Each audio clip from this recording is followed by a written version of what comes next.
normalement la base de l'oignon cébette et un morceau de gingembre. Donc on va préparer, faire une petite mirepoix de toute cette garniture.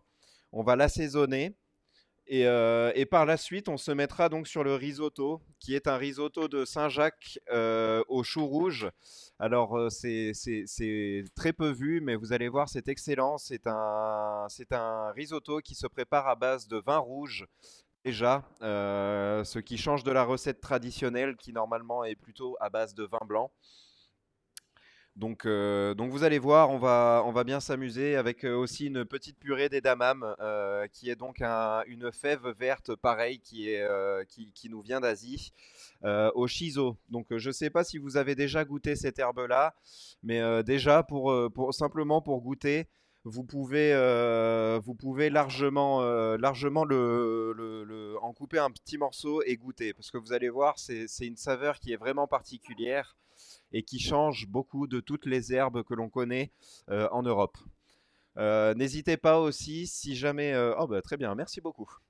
Si jamais vous n'aimez pas spécialement cette herbe, ce qui est tout à fait possible, vous pouvez l'échanger par n'importe quelle herbe. Même si vous n'en avez pas d'autres spécialement chez vous, vous pouvez tout simplement mettre un jus de citron, comme on va le faire nous dans la recette, et ne pas mettre l'herbe. Ça, c'est un choix qui vous appartient. Nous, on l'a fait comme ça parce que c'est un choix qui est très bien, va bien se marier avec le chou rouge, bien se marier avec les damames. Vous allez voir, normalement, vos papilles devraient apprécier. Donc pour commencer ces petites recettes, déjà, on va prendre donc les champignons, donc les pleurotes jaunes. Alors moi, on vous a donné les plus belles, moi j'ai gardé les petites. C'est donc le champignon jaune que vous voyez normalement dans ma main là. Et donc le morceau d'Eringui, qui est un champignon, le champignon gris qui vous est coupé en morceaux. Vous avez un quart de ces deux champignons, enfin un quart de l'Eringui qui est juste là, et des pleurotes jaunes qui sont juste ici. Donc on va pouvoir prendre tous ces champignons et on va les couper en dés. Alors vous, à la maison, vous avez un gros morceau d'Eringui, donc il va d'abord falloir le tailler en tranches et ensuite le couper en dés. Préparez aussi le gingembre. Donc il vous a déjà été portionné, donc n'hésitez pas à prendre tout le gingembre qu'on vous a fourni. Une fois pelé, vous aurez exactement la quantité nécessaire pour préparer notre recette. Donc votre éringui là, comme vous voyez, moi donc j'en ai un, ils sont déjà un peu coupés parce que c'est pareil, on vous a préparé les pickles avec. Donc n'hésitez pas, voilà, on fait des tranches de cette taille là, environ 2 mm à peu près, je dirais, à vue de nez comme ça. Donc vous pourrez préparer tout votre champignon en tranches de 2 mm environ. Voilà, donc moi ça va assez vite. N'hésitez pas à me dire si vous avez un doute sur la taille ou sur la technique que vous utilisez. Il y a plusieurs façons de faire et surtout plusieurs façons pour bien faire et pour éviter de se blesser. Là, vous voyez, par exemple, j'ai le champignon à plat, je viens donner ma taille et tout simplement, je tire la lame, ce qui coupe le champignon exactement de la taille que je souhaite. Bon, j'ai visiblement pas de problème à cette étape-là. Alors c'est pareil pour des questions pratiques. On vous a déjà taillé le tartare de veau. On l'a fait quand on a préparé vos poches. Donc vous allez voir, le veau est coupé très fin. Ça va être vraiment un tartare assez fin. Il est coupé environ à 2 mm d'épaisseur aussi. C'est pour ça qu'on va se permettre de faire la même taille au niveau des éringuis et du gingembre que de la garniture, enfin que de la viande. Comme ça va vous permettre d'avoir une vraie harmonie en bouche et ça permet surtout avec le gingembre de ne pas avoir de trop gros morceaux et de ne pas avoir les papilles qui valsent un peu dans tous les sens. Parce que le gingembre, au-delà d'être aphrodisiaque, ce qui est plus ou moins voulu pour ce menu-là, c'est aussi quelque chose de très fort et de très piquant. Donc là, vous voyez, je mets donc mes champignons alignés plus ou moins et je vais venir émincer comme ça de manière à faire des petits morceaux de champignons. Voilà, très fin de cette taille-là, c'est pareil, ça doit faire 2 mm à peu près de côté. Donc ce qui nous fait des petites frites en quelque sorte de 2 mm par 2 mm.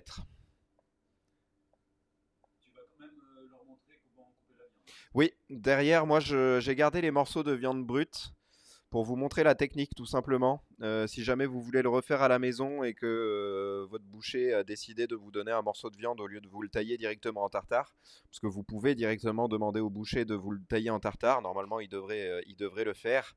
Mais simplement, le boucher, lui, risque de le passer dans la machine à steak haché, ce qu'on appelle. Donc, il va vous hacher la viande à la machine et pas au couteau. Donc, si vous préférez le faire au couteau, je vais vous donner par la suite la technique pour le faire.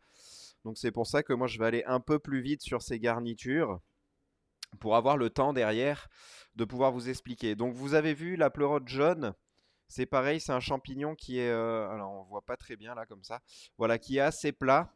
Donc lui, on va pas s'embêter, on va tout simplement l'émincer dans un sens et puis venir le recouper dans l'autre en fait perpendiculairement pour faire nos dés.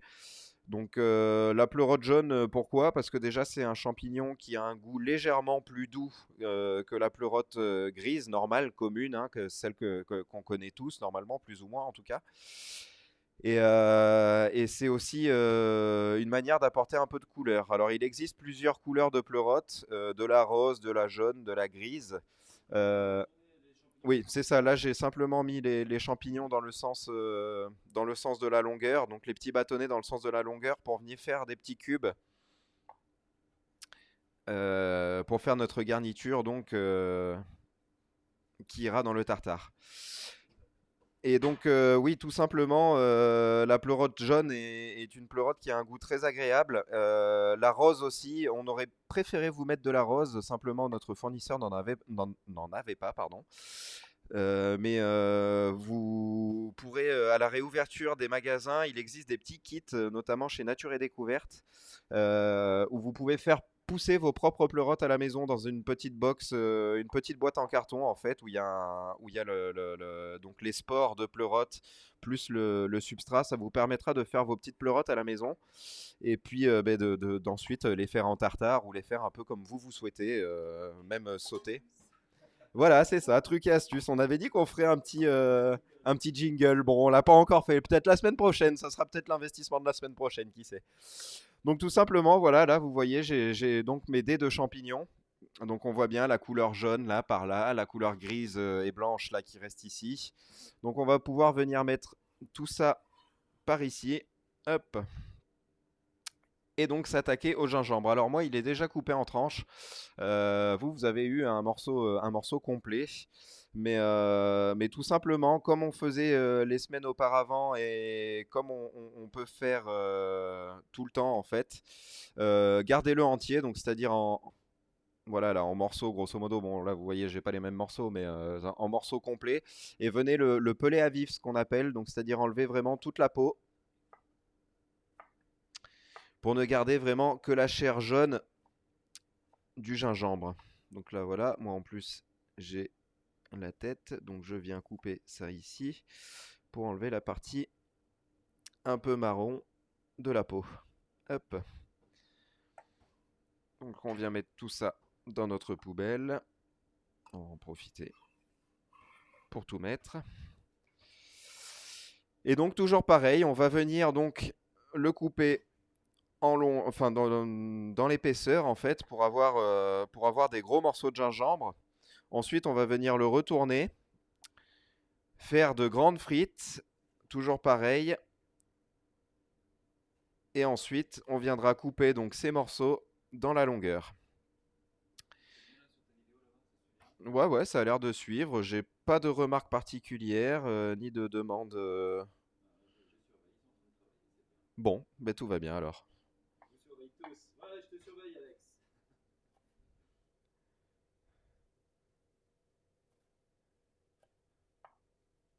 Hop, voilà.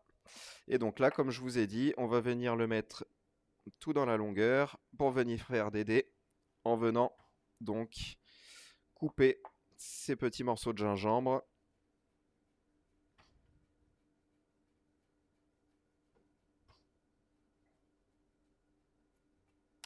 Comme cela. Voilà. Alors ensuite, en parallèle, on va pouvoir venir allumer notre four à 180 degrés. Ça va nous permettre de préparer la chips de parmesan. Donc pour tout ça, on vous a fourni un petit morceau de parmesan, enfin de la poudre de parmesan avec dans un petit sachet. Moi, je l'ai déjà rangé à l'intérieur, ok. Donc là, vous voyez, tout simplement, hein, on vous a mis de la poudre, tout ce qu'il y a de plus commun que vous pouvez trouver dans n'importe quel supermarché. C'est pareil, si jamais chez vous, vous préférez ne pas utiliser du Parmigiano Reggiano, ce qui est le parmesan original, on va dire, vous pouvez tout à fait utiliser du Grana Padano. C'est le même fromage en fait, sauf que le Grana Padano a beaucoup moins de temps passé en cave, donc il est beaucoup moins affiné. Mais ça fonctionnera exactement pareil. Donc n'oubliez pas d'allumer votre four à 180 degrés. Donc moi je vais en profiter. Voilà, c'est tout bon. Tout est fait. On va mettre... Oui, on peut mélanger le tout avec les champignons directement. Et une fois que le four est allumé... Non, le parmesan, c'est pour après.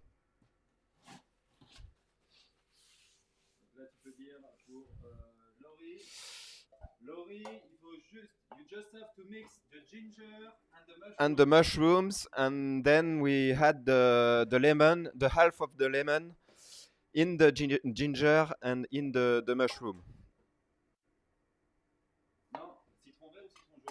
Le vert pour le de lime, pardon, oui, c'est vrai.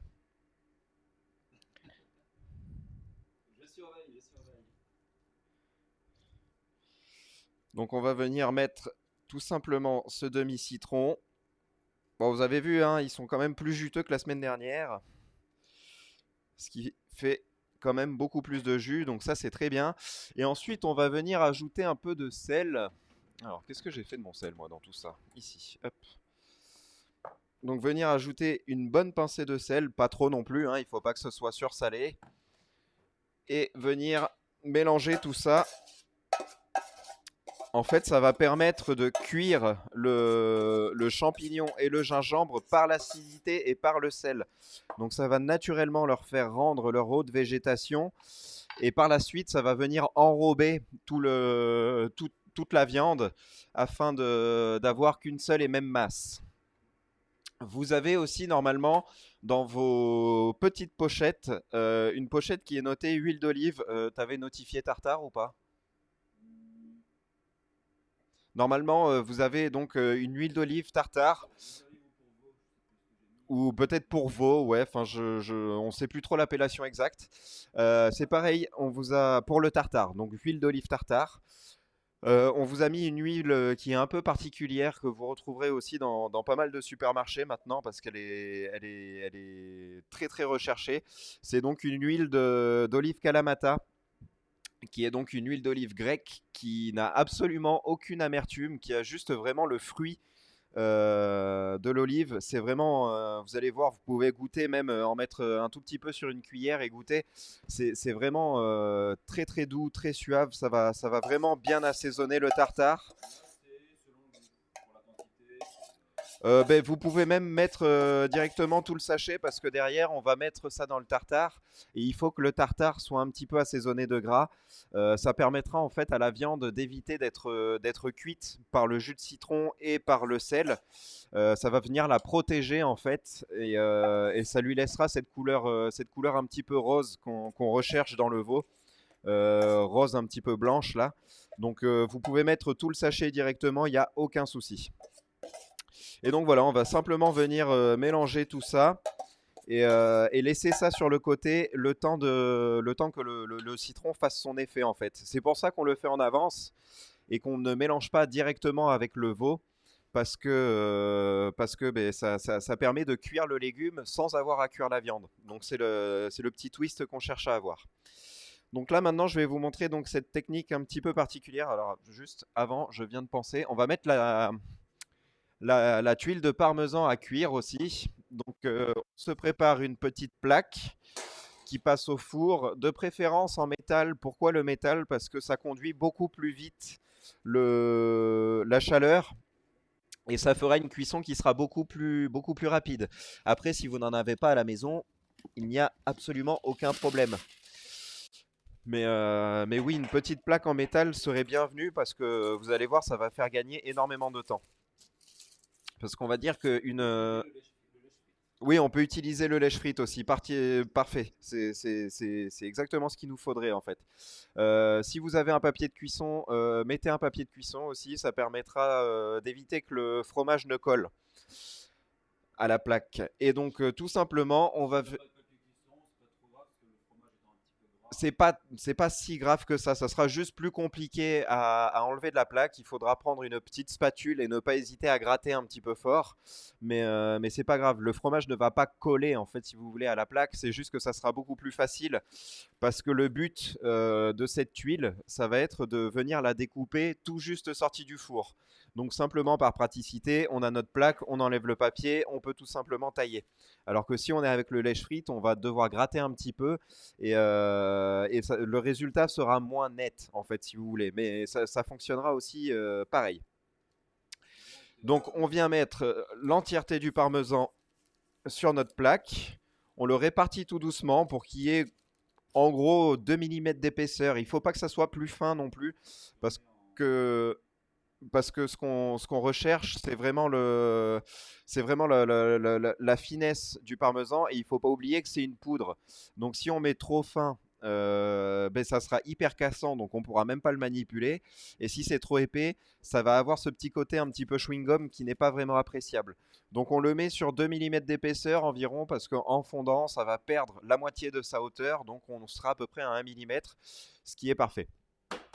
Donc là, une fois que notre four a atteint les 180 degrés, on le met à l'intérieur. Ah oui, alors forcément, j'ai pas humidifié ma plaque. Donc on va faire comme on avait fait la première fois, venir mettre des petites cuillères sur le papier, tout simplement pour tenir le papier.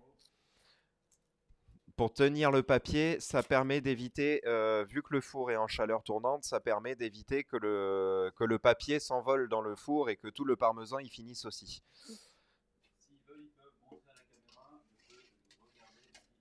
Oui, n'hésitez pas, hein, c'est pareil, moi aussi j'ai le retour vidéo à proximité de moi. Si vous voulez, bah, s'il faut, je peux les voir tous. Hop.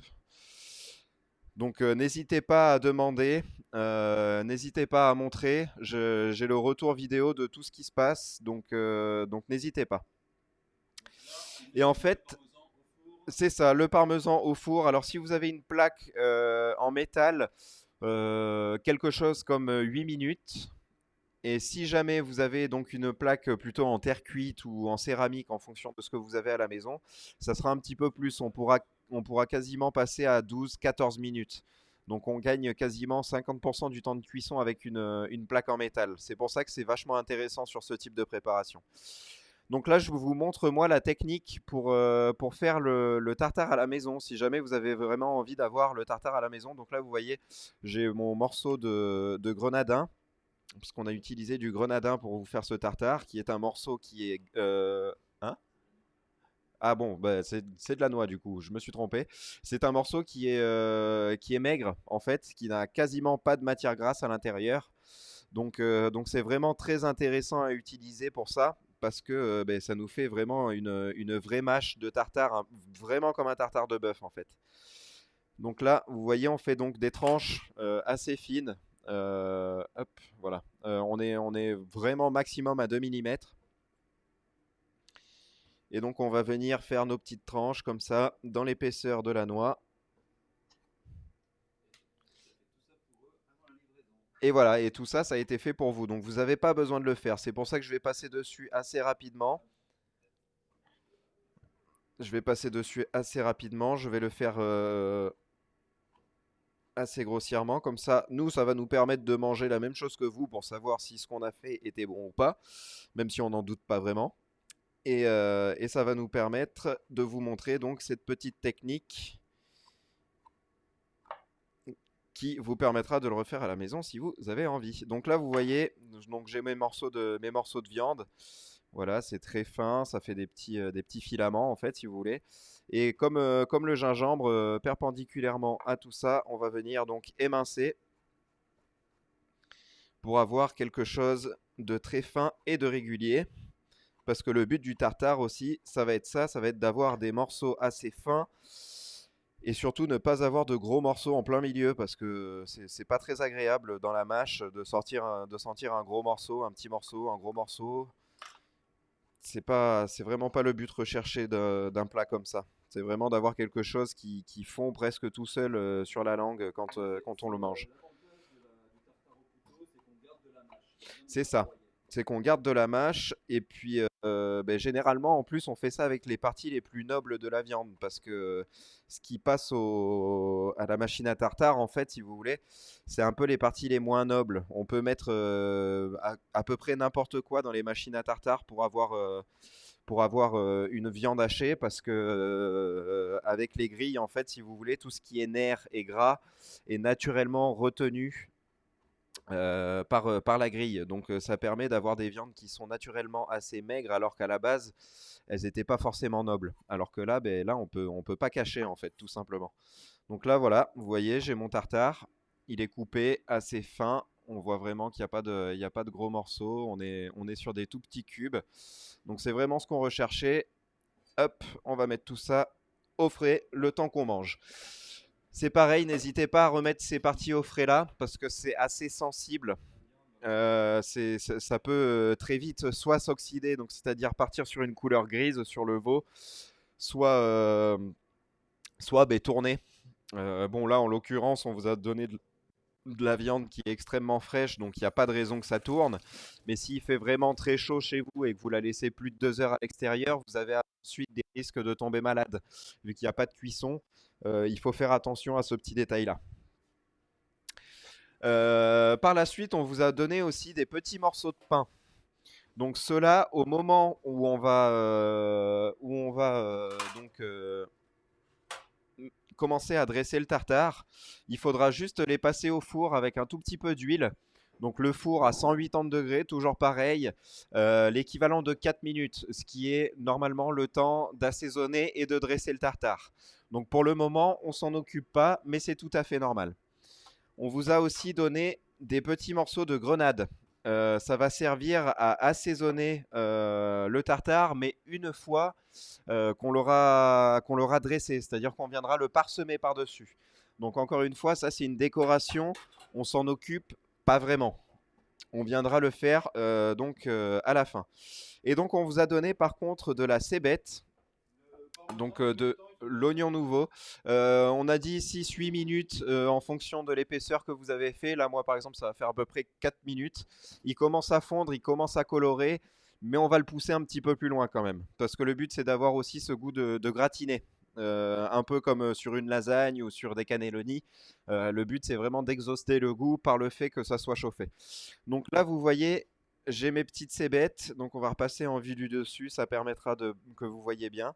Vous voyez, j'ai coupé donc en biseau. Donc là, vous aviez grosso modo vos cébettes qui atterrissent comme ça bien droit.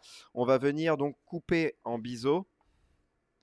Et ensuite, on va venir les émincer très fin. Quelque chose comme 2 millimètres.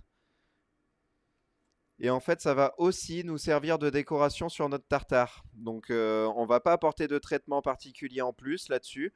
On va simplement le couper, le mettre dans un petit bac et le laisser avec l'ensemble du pain et de la grenade. Hop. Non, il m'en faut. Si, c'est bon, je vais prendre celui-là. Donc voilà, vous voyez, on a vraiment quelque chose d'assez fin qui est très aéré. Alors moi, nous, on a gardé les têtes de ces bêtes. Donc c'est vraiment la partie presque ciboule, ce qu'on pourrait appeler. C'est normal que ce soit très vert. Vous avez la partie la plus agréable à manger, qui est donc le cul entre guillemets de la cébette, si on pourrait l'appeler comme ça. Ça va servir à assaisonner le tartare aussi, parce que vous avez vu là, on n'a pas mis d'oignon, on n'a pas mis d'échalote dans notre mix. Ça va être la cébette en fait qui va venir assaisonner comme dans un tartare de bœuf notre tartare.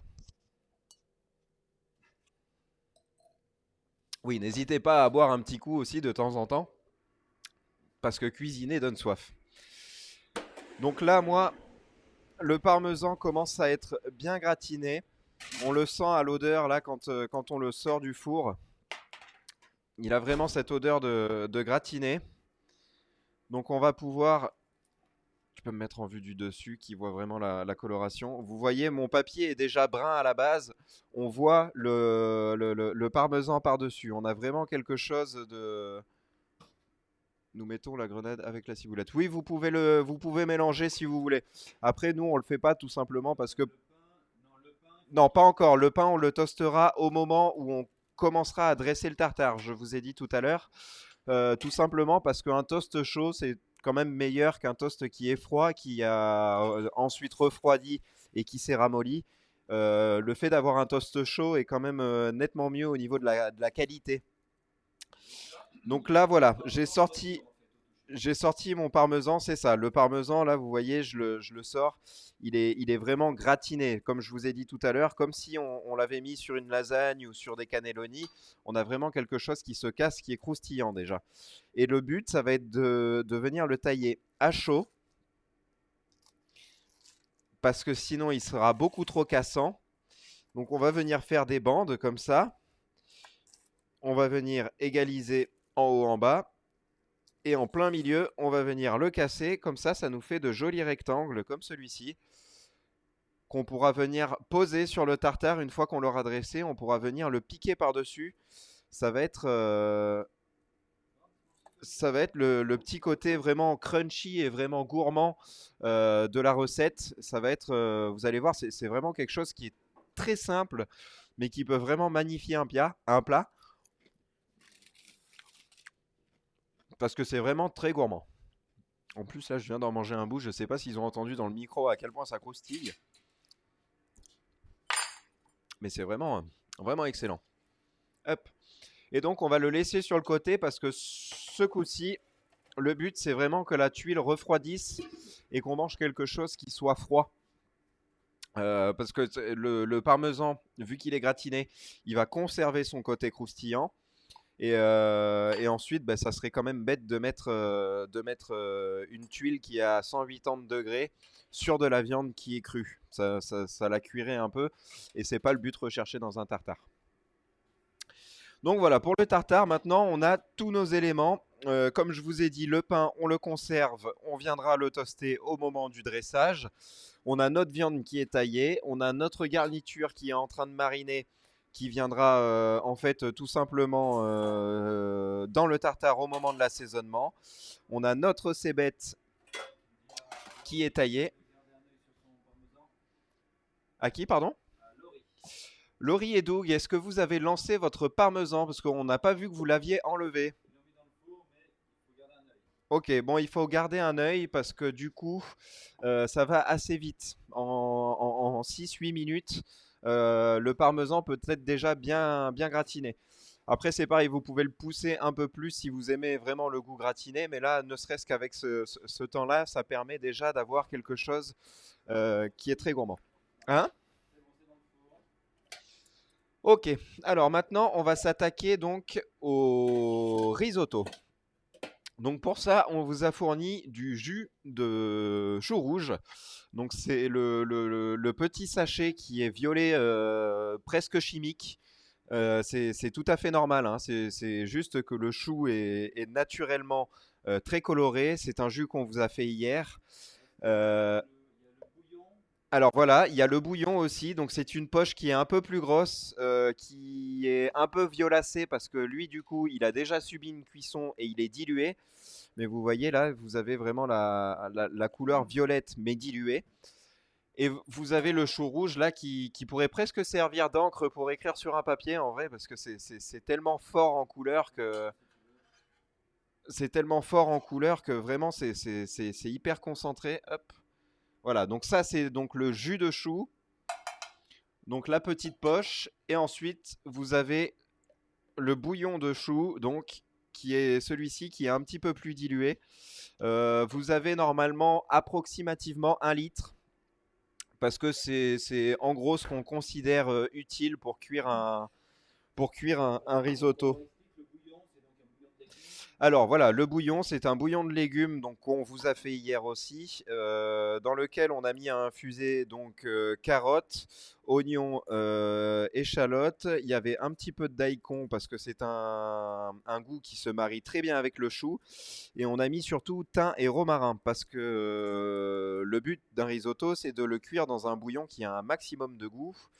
Et pour apporter un peu de douceur en fait avec le chou qui est assez neutre en soit en goût mais qui est très puissant, eh ben, il nous fallait un petit peu de douceur. Donc on vous a mis thym, romarin, il y a donc oignon, échalote et daikon, un petit peu de céleri.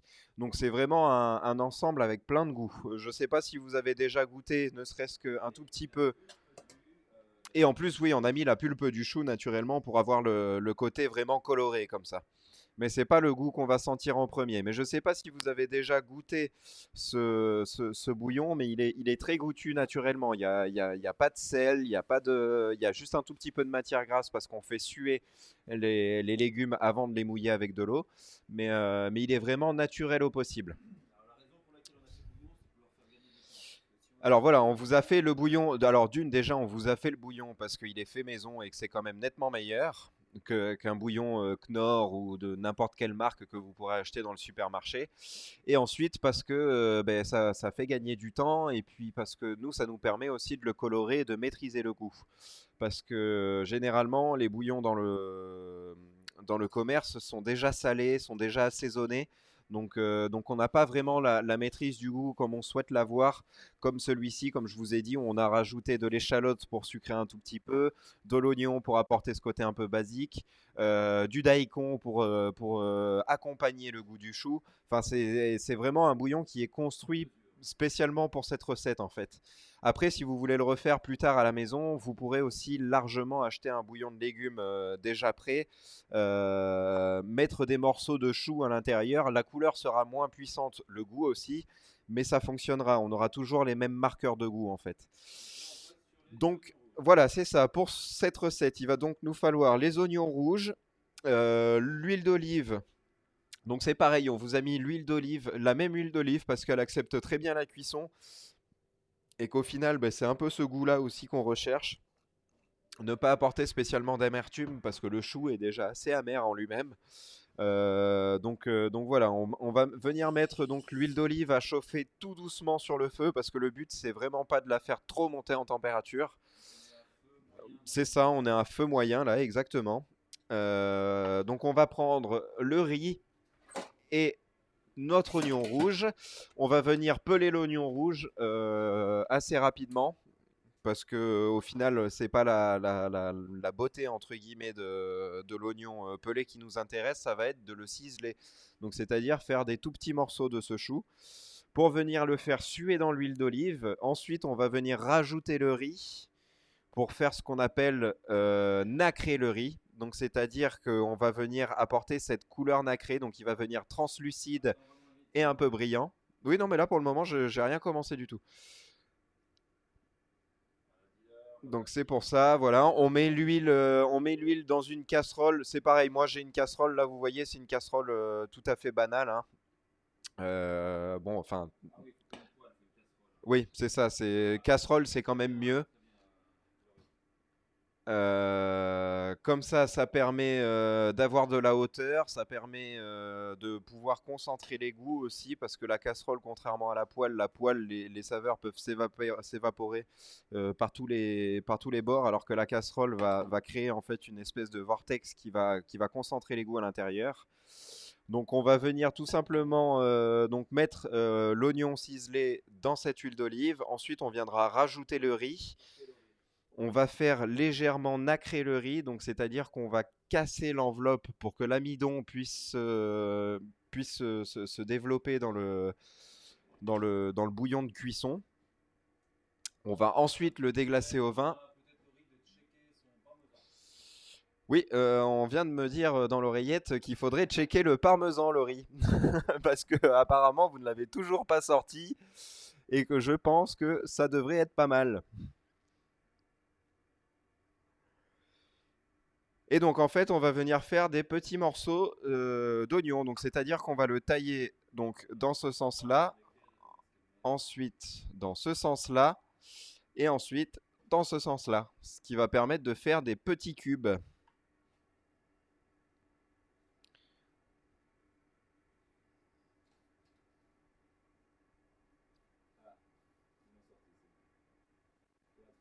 Parfait. Excellent. Donc voilà, donc le demi-oignon là, je viens de le couper donc dans l'épaisseur. Voilà, donc on a vraiment nos pétales d'oignon là qui sont coupés. On va ensuite venir perpendiculairement couper cet oignon pour venir toujours dans le même esprit faire de la frite d'oignon en fait un peu.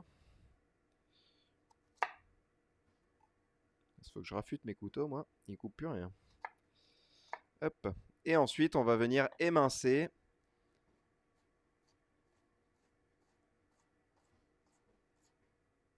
Hop là. Afin d'avoir vraiment des petits dés d'oignon comme ceci.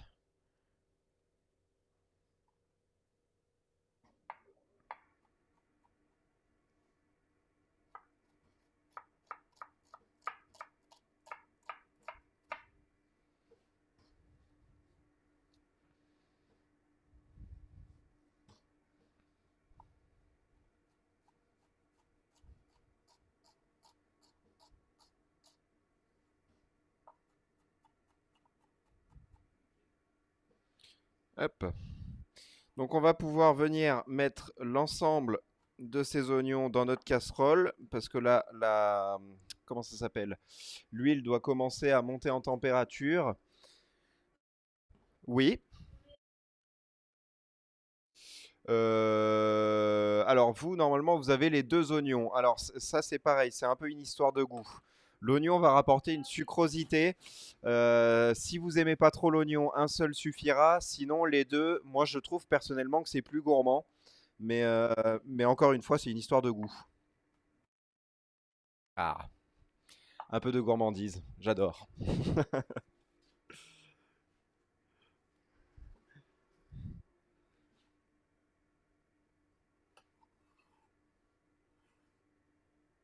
Hop là, donc on va venir mettre tout ça, Et là, on jette dans l'huile. nos petits oignons, vous voyez, tout de suite ça chante un petit peu, c'est-à-dire que l'huile était vraiment à bonne température, ni trop chaude, ni trop froide. Voilà.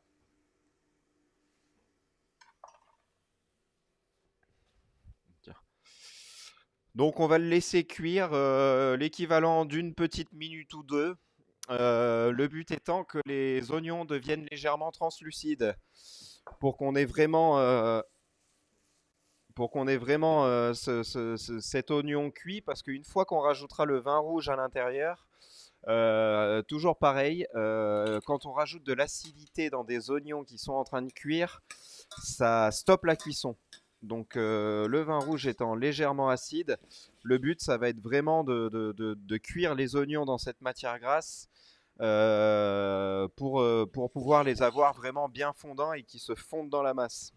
Très bien, Laurie. Attends, on fait l'oignon.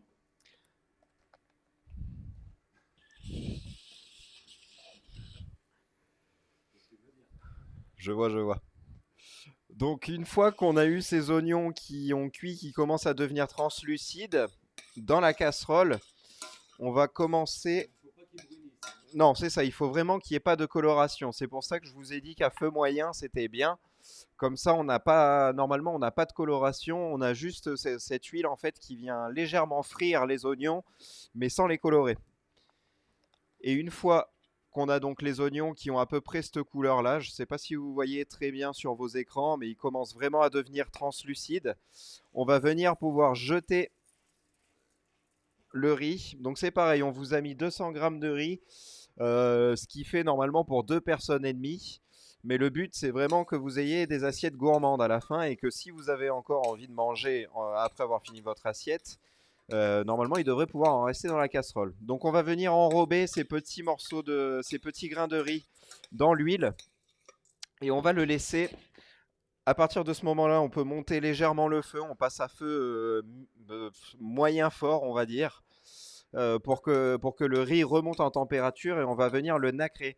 Donc, c'est-à-dire que le riz va devenir légèrement translucide et va prendre une couleur blanchâtre aussi en même temps, ce qui va donner un peu l'impression d'avoir de la nacre. Donc là, voilà, on le laisse 2 petites minutes comme ça, le temps que la température monte un peu dans la casserole. On mélange bien aussi pour bien répartir la chaleur au maximum et pour que chaque grain de riz passe au fond de la casserole, là où il y a vraiment la chaleur. Donc ça, encore une fois, ça permet de casser la protection en fait du riz. Ça va pouvoir permettre au riz de donner son amidon tout en restant ferme en même temps. Parce que sinon, le riz en fait va exploser et on aura des tout petits morceaux de riz et ça va devenir vraiment pâteux. C'est pas le but recherché.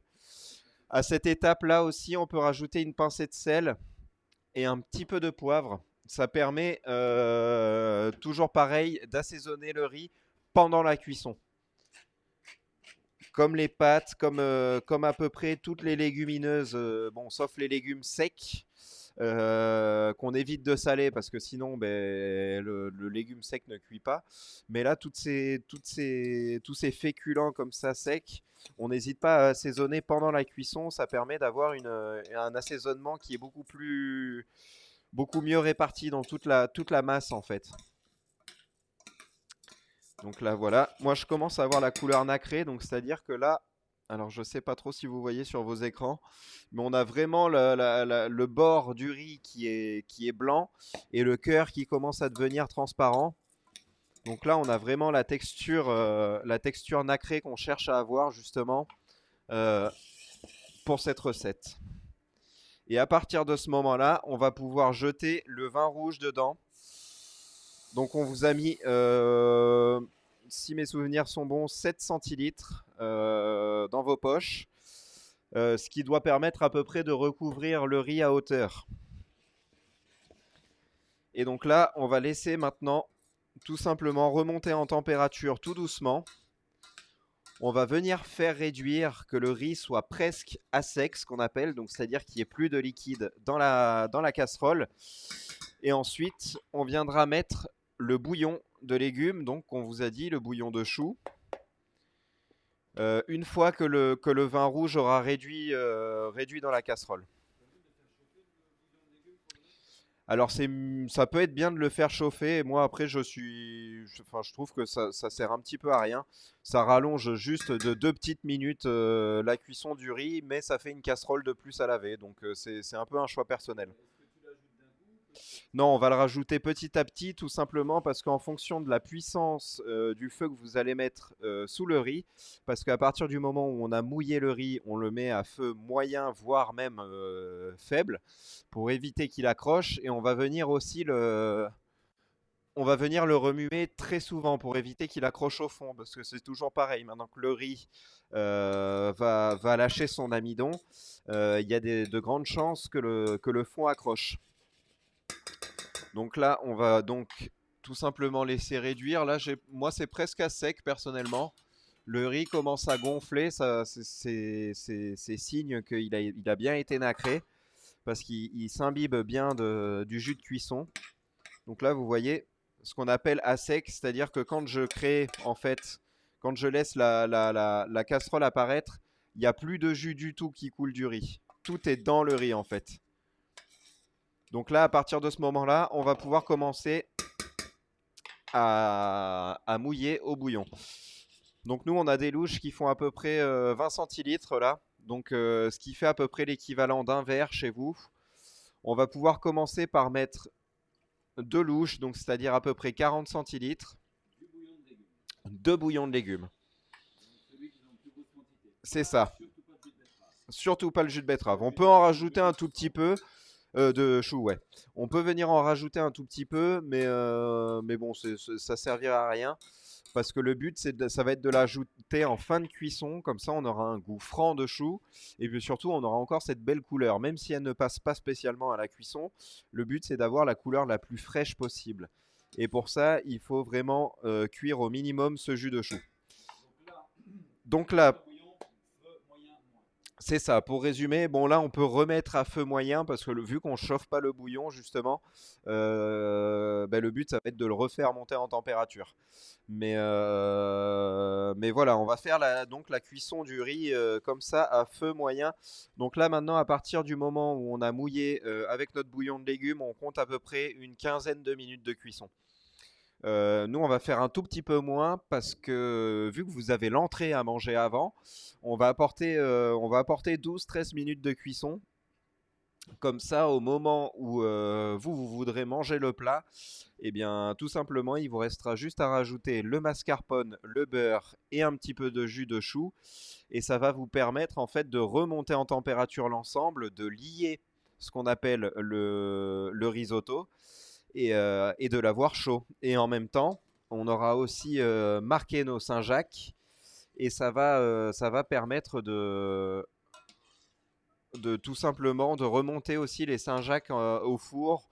On va dire 3 à 4 minutes en fonction de la taille des Saint-Jacques que vous avez chez vous. 3 à 4 minutes au four à 180 parce que le but d'une Saint-Jacques, encore une fois, c'est pas d'apporter une surcuisson, sinon on a quelque chose de très farineux, de pas très agréable en bouche. Donc le but, ça va vraiment être de les snacker très rapidement sur une poêle très très chaude et de tout simplement les remonter en température par la suite.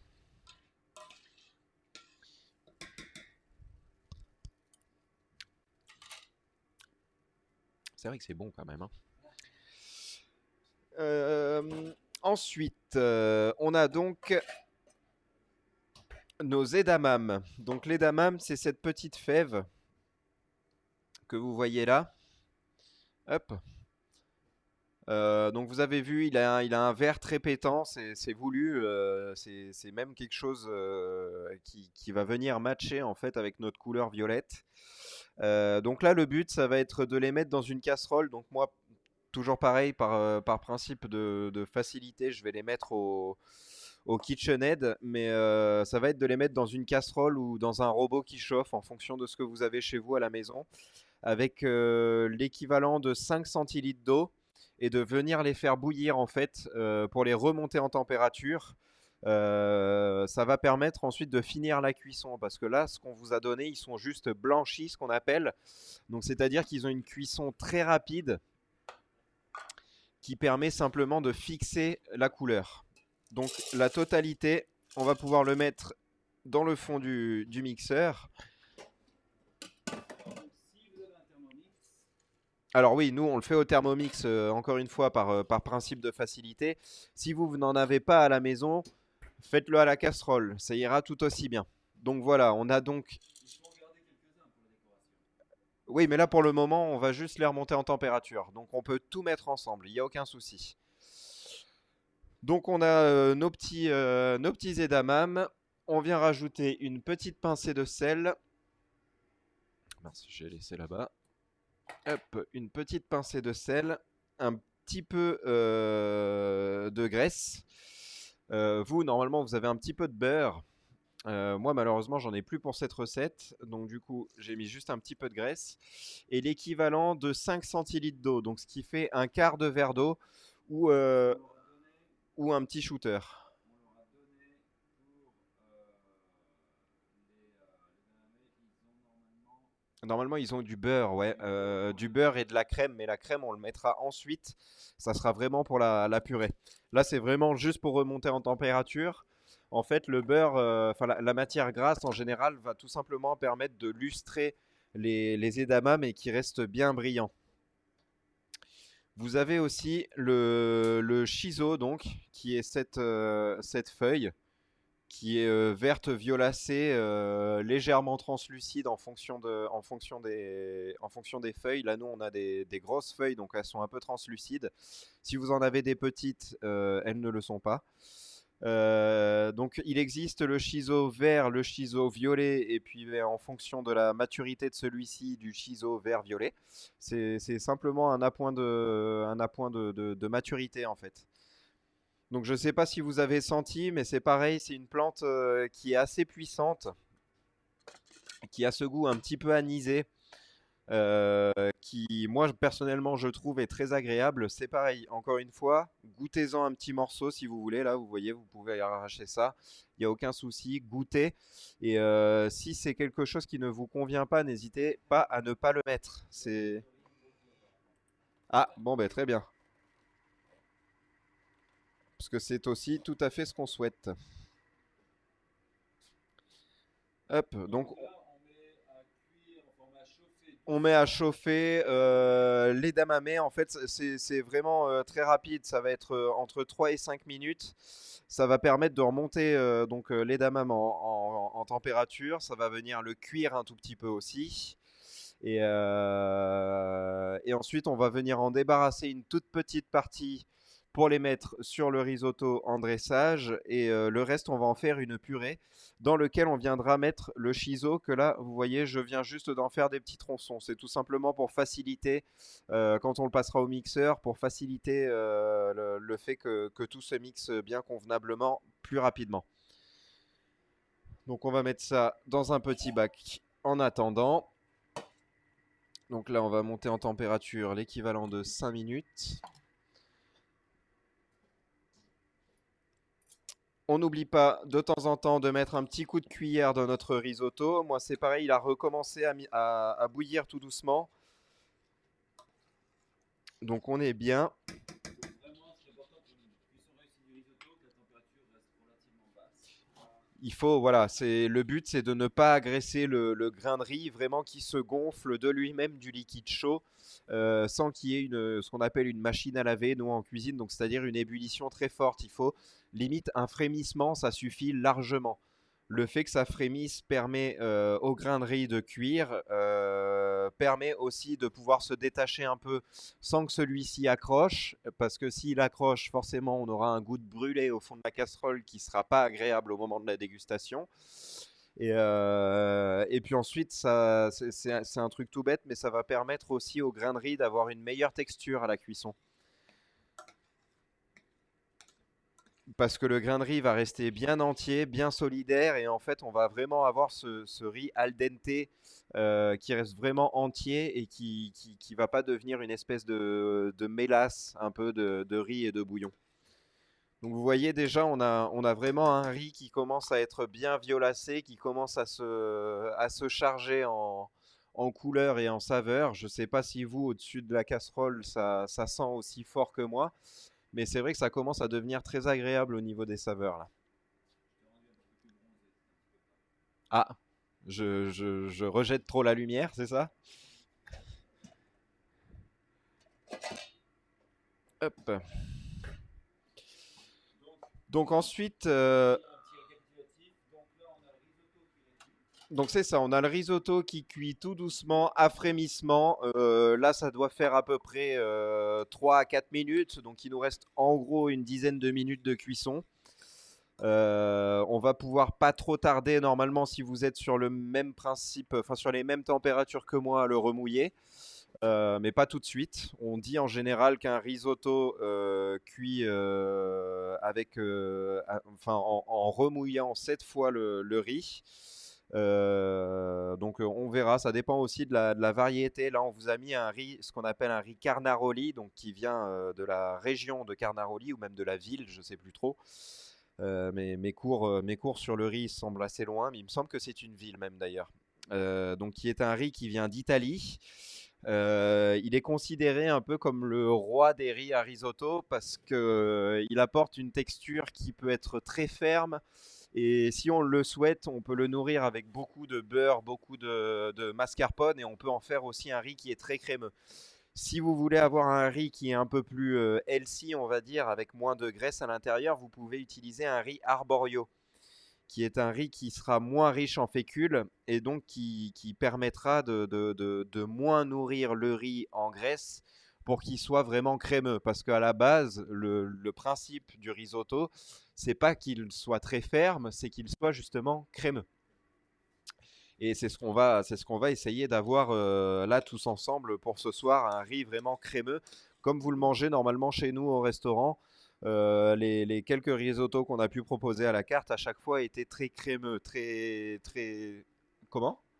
C'est ça, ouais, c'est gourmand. Ça fait presque en fait un peu comme une purée liquide, si vous voulez. Quand vous le versez, il coule tout seul. Et c'est vraiment ce qu'on recherche, parce qu'une fois qu'il va perdre en température, il va venir justement reprendre un petit peu en texture. Et on aura vraiment un riz qui sera croquant, qui sera onctueux au niveau de la sauce. Et c'est vraiment ça qu'on cherche à avoir, quelque chose de très gourmand, de très suave dans la bouche. Donc là, les Saint-Jacques, voilà. Comme tout ce qui va passer à la poêle pour que ce soit saisi, l'important c'est d'avoir le minimum d'humidité dessus. Donc là, moi, vous voyez, j'ai mis un petit sopalin au fond. J'ai repassé un petit coup de sopalin au-dessus. Bon, normalement, celles-ci étaient assez fraîches, donc elles n'ont pas rendu spécialement beaucoup d'eau. Je ne sais pas comment ça s'est passé chez vous, parce que chez vous, elles sont passées sous vide entre-temps, ce qui peut parfois leur faire rendre un petit peu d'eau. C'est absolument pas grave, hein, c'est juste que du coup, il faudra les sécher davantage. Donc là, moi, je vais rajouter, comme je vous ai dit, ma petite louche de bouillon. Hop.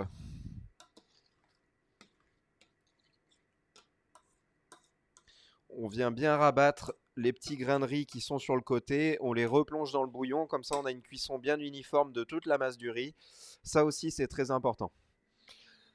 Donc là, comme je vous ai expliqué, les Saint-Jacques, on va venir les snacker très vite. Donc là, on va mettre un feu excessivement fort, tout simplement pour venir les saisir très très très rapidement, pour essayer d'apporter un minimum de cuisson possible à la chair de la Saint-Jacques. Comme ça, vous, par la suite, vous pourrez venir les réchauffer tout simplement au four. Donc on pourra venir les réchauffer au four 3 4 minutes sans aucun problème. Vous... Ah, on n'avait pas mis d'huile végétale? On avait peut-être mis de l'huile d'olive alors. C'est moi qui me trompe.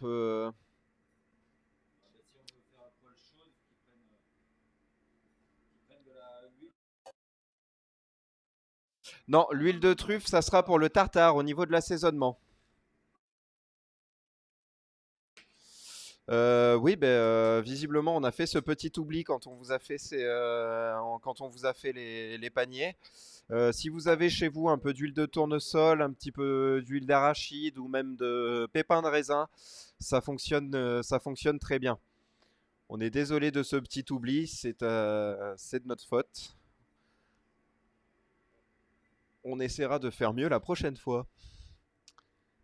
C'est vrai que pourtant on a mis, ouais, je sais pas. Ah, moi, les edamame commencent à me dire qu'ils sont chauds. En effet, c'est brûlant. Donc c'est bon. Donc le principe pour saisir donc ces Saint-Jacques, ça va être de monter la poêle en température assez chaud. Donc comme les semaines précédentes, quand la poêle commence à fumer, c'est qu'on est à la bonne température. Donc donc voilà, le principe aussi sur la Saint-Jacques, ça va être de saler une face et de saler ensuite la poêle. Comme ça, la face qui n'a pas été salée sera tout simplement salée par la poêle en fait pendant la cuisson. Donc là, moi, ma poêle fume, donc je vais venir poser mes Saint-Jacques dans cette poêle très chaude. Et toujours le même principe, ça va être de les laisser le plus, enfin d'éviter d'éviter de les brusquer en fait, donc de les tourner, de venir les tripoter un peu. Ça va être vraiment de les laisser saisir à la place où elles ont été, en rapportant un petit peu de matière grasse si nécessaire dans la poêle, pour vraiment qu'elles soient marquées de manière très gourmande. Donc c'est-à-dire qu'on va essayer de faire en sorte que le haut de la Saint-Jacques soit vraiment brune, bien dorée. Donc on prépare une plaque aussi sur laquelle on viendra poser nos Saint-Jacques au moment de la fin de la cuisson. Là, vous voyez, moi, par exemple, c'est déjà bon. Donc je peux venir les retourner. Ah ben j'ai même un petit point de chauffe ici.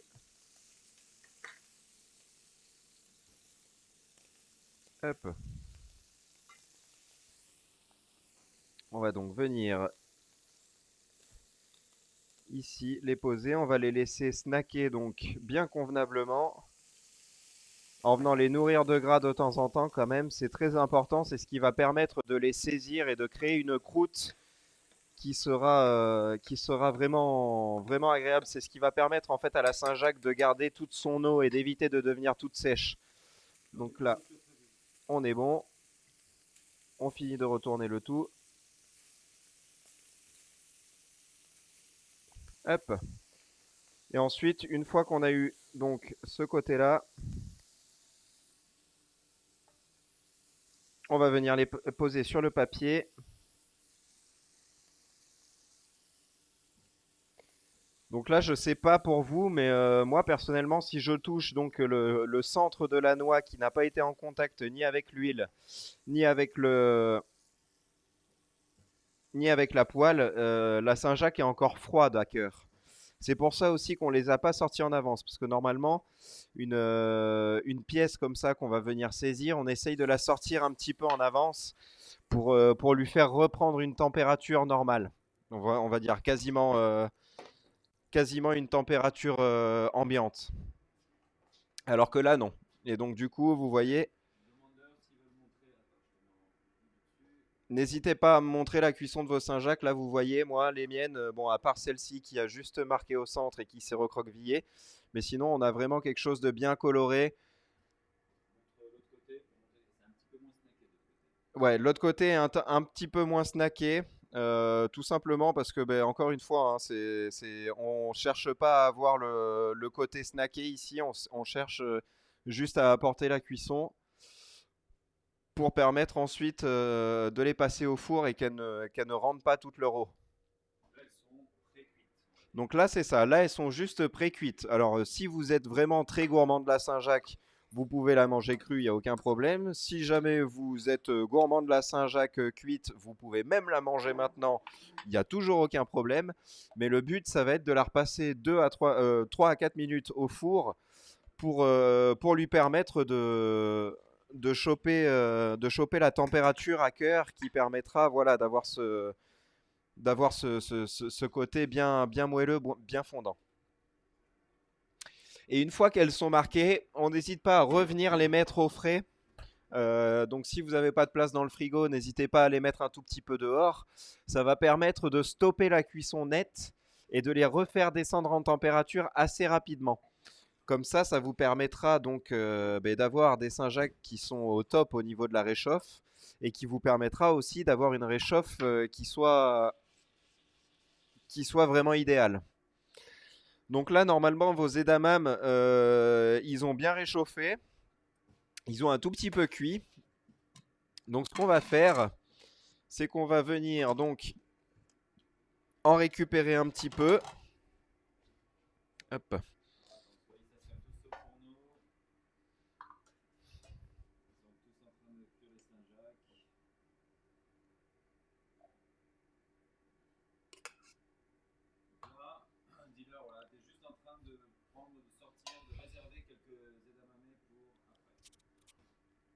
N'hésitez pas à me montrer vos Saint-Jacques si vous avez les moindres questions, si vous avez le moindre doute.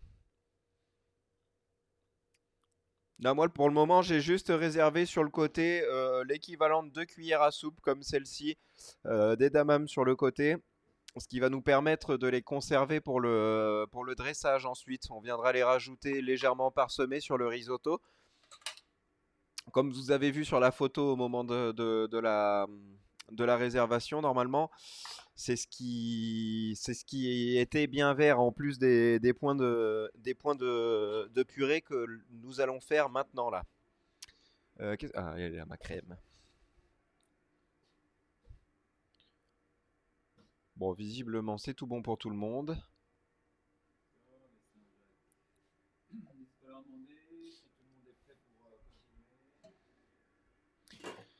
Donc c'est pareil, n'hésitez pas, mettez les Saint-Jacques au frais, ce qui va permettre d'arrêter la cuisson.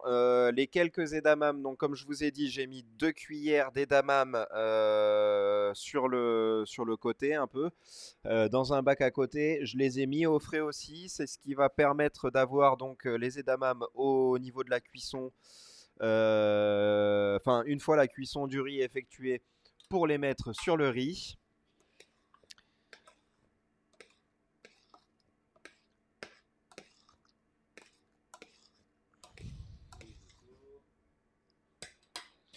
Donc là, vous voyez, moi, j'ai vraiment le riz qui reste sous enfin sur le bouillon. Le bouillon, au final, il est presque à mi-hauteur.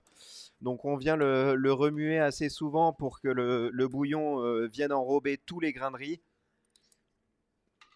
On n'hésite pas à goûter de temps à autre. Moi là, je suis à 2 tiers cuisson à peu près. Donc on va le pousser 4 petites minutes de plus, je pense. Et ensuite, vous, il sera le temps d'arrêter. Donc moi, je vais pousser la cuisson du riz au maximum pour vous montrer ensuite les différentes étapes. Et une fois que vous aurez mangé votre entrée, du coup, il ne vous restera plus qu'à faire les quelques étapes que je vais vous montrer en aparté ensuite. Ce qui vous permettra de pouvoir manger le risotto avec un appoint de cuisson parfait ou quasi parfait et avec une liaison parfaite aussi, parce que c'est ça le truc du risotto, c'est que si vous le liez avant de manger l'entrée, en refroidissant, il va devenir très compact et il ne sera plus aussi agréable à manger que si on venait de le faire en fait. C'est un plat, c'est un peu comme les pâtes si vous voulez, c'est un plat qui se mange juste fait. Réchauffé, ça perd vraiment de sa superbe quelque part. Donc là, je reprends moi mes edamame. Je vais rajouter la crème à l'intérieur. Hop, donc là vous voyez, j'ai quasiment de la crème à hauteur. Ouais, ouais, j'ai tout conservé.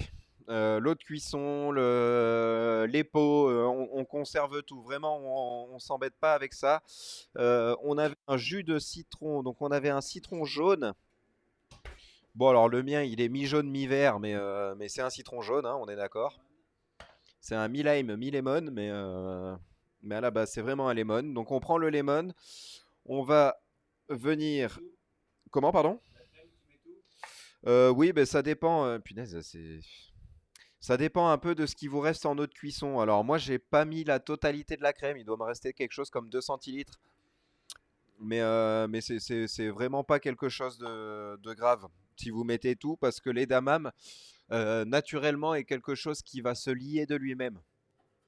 Donc vous n'aurez pas spécialement beaucoup de liquidité en plus. Donc je viens prendre une petite passette. Alors bon, nous en professionnel, les petites passettes, on n'en a pas. Donc je viens prendre un chinois. Mais si chez vous, vous avez une petite passoire ou...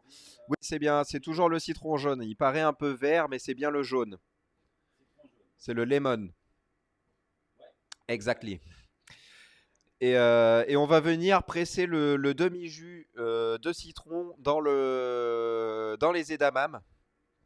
Alors moi j'ai pris cette passoire là pour éviter d'avoir des jus, des pépins à l'intérieur.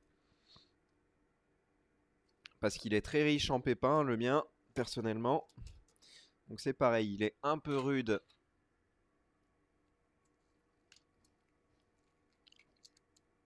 à juter. Donc du coup, je viens le casser un petit peu avec une cuillère au centre. Là vous voyez, on rabat la pulpe qu'il y a sur le côté au centre. On vient bien l'écraser. Je sais pas ce qu'ils ont avec les citrons jaunes en ce moment. J'ai eu plus de pépins que de jus dedans, je crois. Hop, donc on vient vraiment bien. Oh punaise. J'en ai un à la maison, j'ai jamais réussi à avoir un citron dessus. Oui, si on peut. Moi, je vais en rajouter un tout petit peu. Si jamais vous n'avez pas eu beaucoup de jus de citron dans votre citron, n'hésitez pas à en rajouter un tout petit peu plus que la moitié que je viens de vous dire. Parce que ben, moi, par exemple, le mien, il en manquait un petit peu. Donc, je vais rajouter un tout petit peu de l'autre moitié de jus, mais en gardant un maximum. Donc là, vous, Doug, tu peux lui dire que mon avis, ce citron, il est pas mal. apparemment, Doug, vous, le citron est assez juteux, donc juste la moitié devrait suffire. C'est pareil, vous à la maison, je vous conseille d'arrêter la cuisson du risotto maintenant, si jamais vous l'avez fait en même temps que moi. Quand vous le goûtez, il doit rester légèrement croquant sous la dent. Si vous sentez vraiment qu'il y a une résistance, on pousse la cuisson un tout petit peu plus. Mais même un petit peu avant al dente en fait. Il faut vraiment que quand vous le mâchiez, vous sentez qu'il oppose encore une petite résistance, mais pas qu'il croque en fait.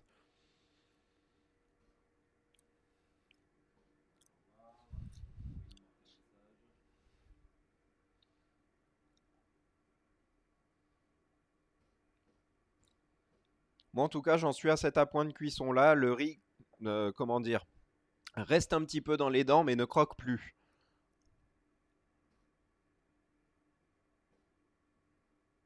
Montre-leur la texture du risotto. Donc si vous voulez, vous voyez là, moi je suis presque à sec. Le riz est vraiment. Alors si le riz est encore un tout petit peu croquant, vous pouvez pousser la cuisson 2 petites minutes de plus. Mais il va pas falloir pousser beaucoup plus. Parce que le but, c'est quand même que vous mangiez rapidement une fois que vous avez fini. Bah, c'est pour ça que je dis, si le riz est un peu croquant, vous pouvez pousser 2 minutes de plus la cuisson. C'est pas un problème. Mais le pousser, c'est ça. Il faut que le riz soit encore un peu collant au niveau des dents, mais pas qu'il soit croquant. Si le riz croque encore un peu, vous pouvez pousser 2 petites minutes la cuisson. Il n'y a aucun souci. Ça dit quoi chez Pauline Alex? Pour simplifier les choses, il faudrait que le riz soit ferme et pas croquant. Voilà. Donc ensuite, dans notre purée d'edamame, on va venir ajouter les zestes de citron jaune. Donc toujours pareil, si nous on utilise des microplanes comme ça, si vous n'en avez pas, vous pouvez utiliser une râpe à fromage. C'est bon. Exactement. Comme ça, c'est très bien. Et on va pouvoir venir en rajouter un petit peu donc dans notre purée. On fait attention à bien râper que le jaune. Si on passe au blanc, comme ça, on va avoir quelque chose d'amer. C'est pas ce qu'on souhaite. On souhaite vraiment que garder le jaune dans la recette. Donc on vient mettre un demi-zeste de citron dans notre purée d'edamame. Voilà, comme ça. Et ensuite, on va venir rajouter donc le shiso, celui qu'on vous a fourni. Pour petit rappel, moi je l'ai simplement coupé en petits morceaux comme ça, ce qui me permettra de le mixer beaucoup plus facilement. Après, bon, c'est facile pour nous aussi. On a le Thermomix qui est un engin qui fonctionne très bien pour les purées.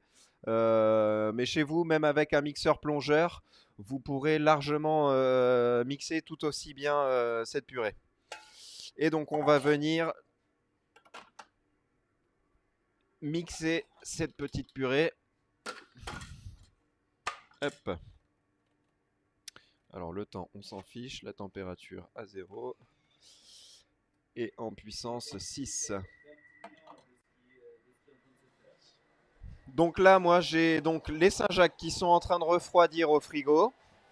J'ai le riz que j'ai arrêté de cuire parce qu'il est à un appoint largement suffisant pour être réchauffé ensuite.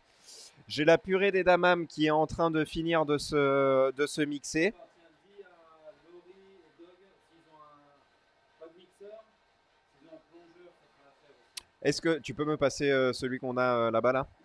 Si jamais vous n'avez pas de Thermomix, vous pouvez aussi parfaitement utiliser ce qu'on appelle un mixeur plongeur, euh, comme un Bamix, par exemple, la marque typiquement suisse. Ce type de mixeur-là, non, il n'y a pas non plus. Qu'est-ce que... Un blender peut-être? Non plus. Qu'est-ce qu'on peut faire? Un écrase purée peut-être. C'est ce qu'ils ont. Et un mari. Ah ben voilà.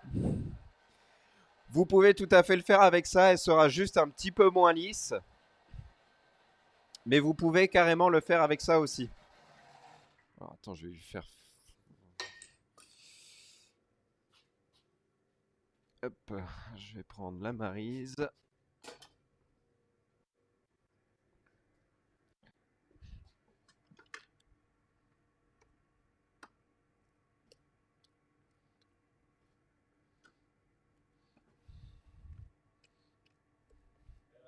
Les faire cuire un peu plus, peut-être les edamame pour ceux qui n'ont pas de mixeur. Ça va pas changer. Non, malheureusement, ça changera pas grand-chose parce Ils ont que la fermeté, les edamame. ben, c'est ça. D'une, ils sont toujours fermes.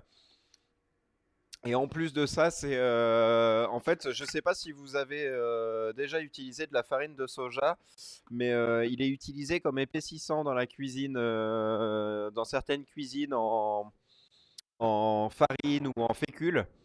Donc il peut être assez épaississant en fait.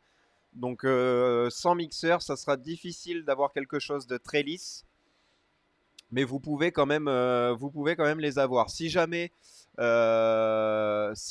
vous voulez faire autre chose, vous pouvez aussi tout simplement, avec un petit peu de bouillon, parce que normalement il doit vous rester du bouillon, un petit peu de beurre, si vous avez du beurre à la maison, tout simplement les faire sauter à la poêle avec le shiso, et ça va permettre d'avoir les mêmes goûts, mais d'avoir une préparation différente en fait.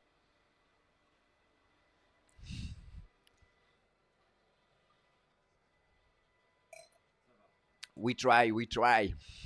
Petite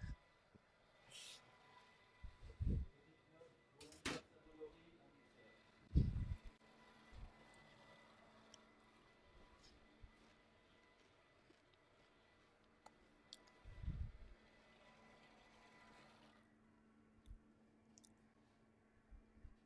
Donc là, Polynarex, peut-être que le risotto est sorti, je pense. Ils ont juste mis Normalement, tout le monde, le risotto doit être sorti du feu.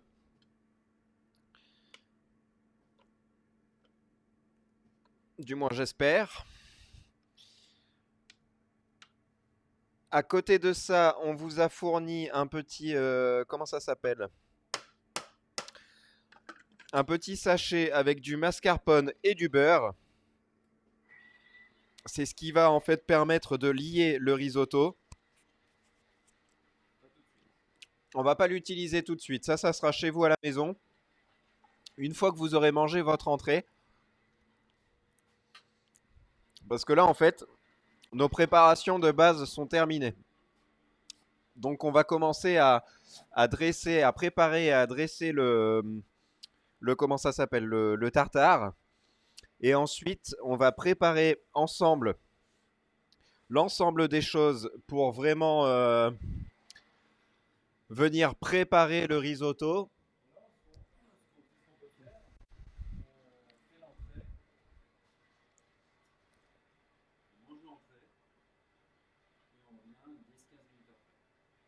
Moi, personnellement, ça me convient, hein, parce qu'on a de quoi manger. Mais Demande-leur, alors s'ils veulent, on peut faire ça.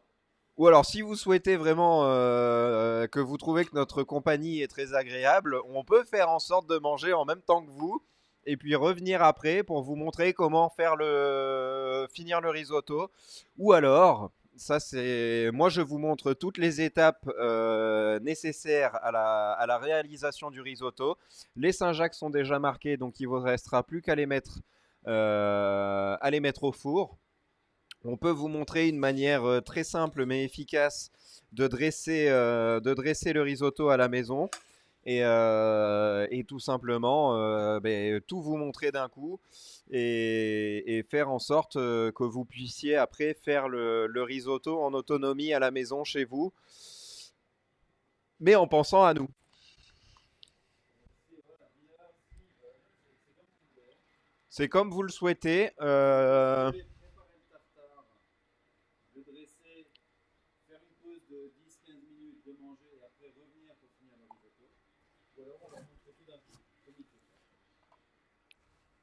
faire. Alors dites-nous vos préférences. Soit on vous accompagne sur le repas, soit on vous montre tout d'un coup enfin pour que vous puissiez surtout faire le repas complètement une fois qu'on vous aura quitté, sans avoir de questions ni à nous poser, ni même à vous poser. Parce que le but c'est que vous mangiez bien, que vous appréciez ce repas, et par-dessus tout qu'il n'y ait pas de petits loupés dus à un détail. Qu'on- Ok. Et le riz nous a fait quelque chose. Ok, allez, Ok, montrez tout. alors on va tout vous montrer. Hop. Donc là, moi, je vais réutiliser la même assiette qu'on avait du coup pour le petit testing. Est-ce que tu pourrais aller me chercher les pickles que j'ai mis dans la machine sous vide, s'il te plaît? Non, non, ils sont dans la machine sous vide. Alors,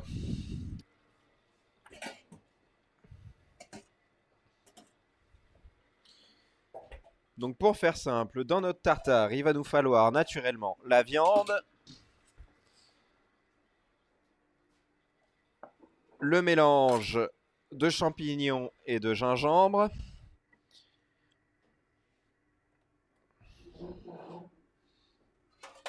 nos petits morceaux de pain. Non, ça ce sont mes Saint-Jacques.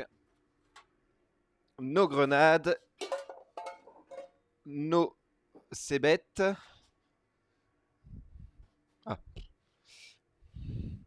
Et nos petits éringuis en pickles. On vous a mis des éringuis en pickles et des oignons rouges. Les oignons rouges seront oignons rouges acidulés et champignons acidulés.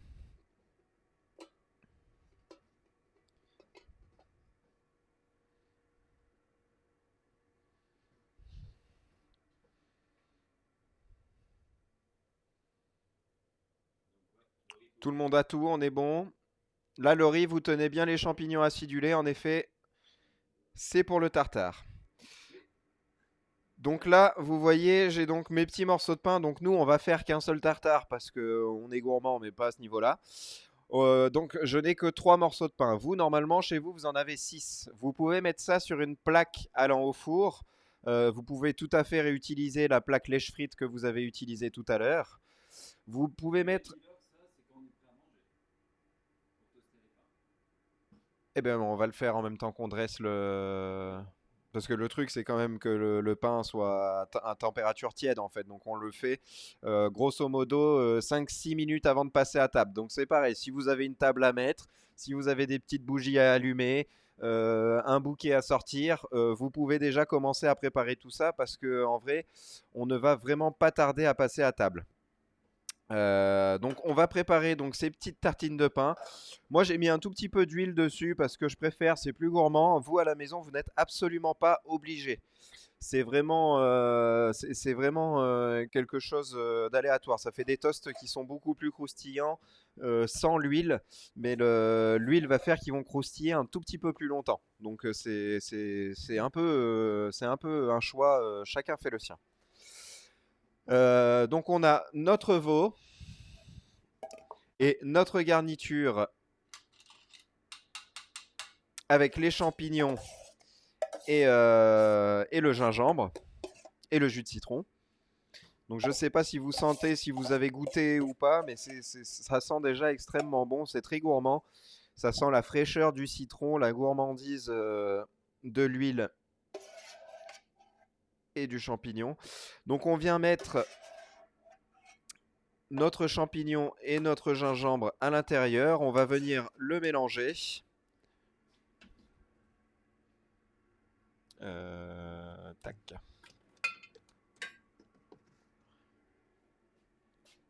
On va venir ajouter à l'intérieur l'huile de truffe qu'on vous a fournie.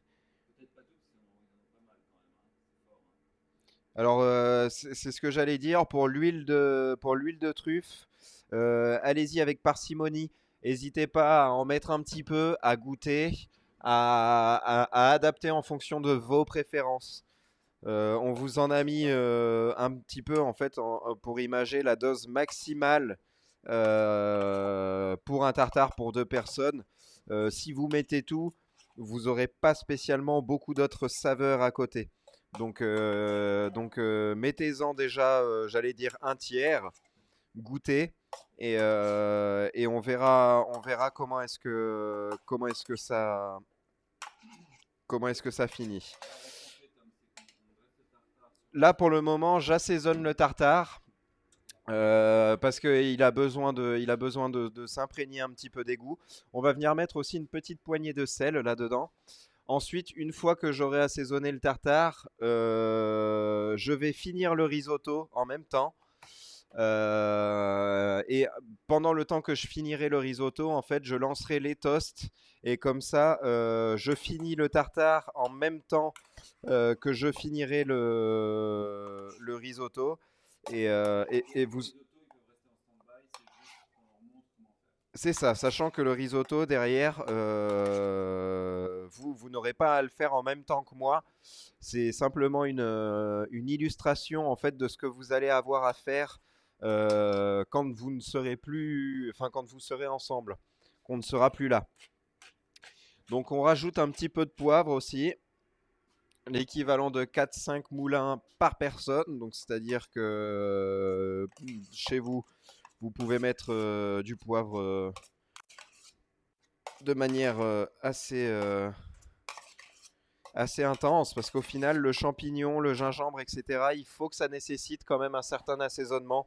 Donc 5-6 tours de moulin à poivre minimum vraiment pour deux personnes. Ensuite, ben, c'est toujours pareil, hein, faites en fonction de vos goûts, mais le but est vraiment d'assaisonner le mieux possible tout ça. Et donc on va venir ensuite rajouter le reste de la marinade avec le jus de citron dans le tartare.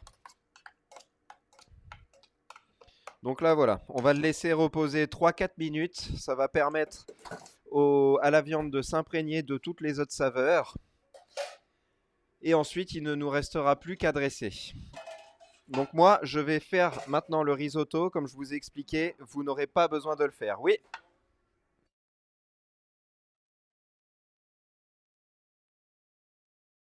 Mélange de champignons, de gingembre.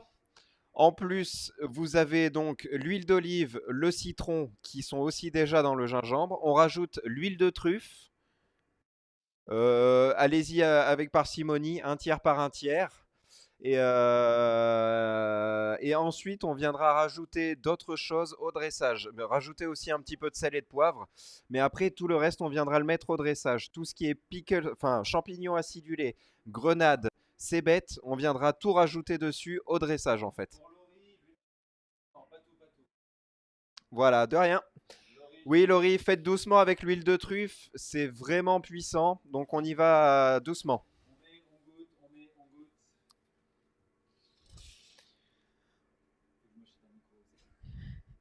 Donc moi, je vais mettre les toasts au four parce que on va vous montrer tout ça dans très peu de temps.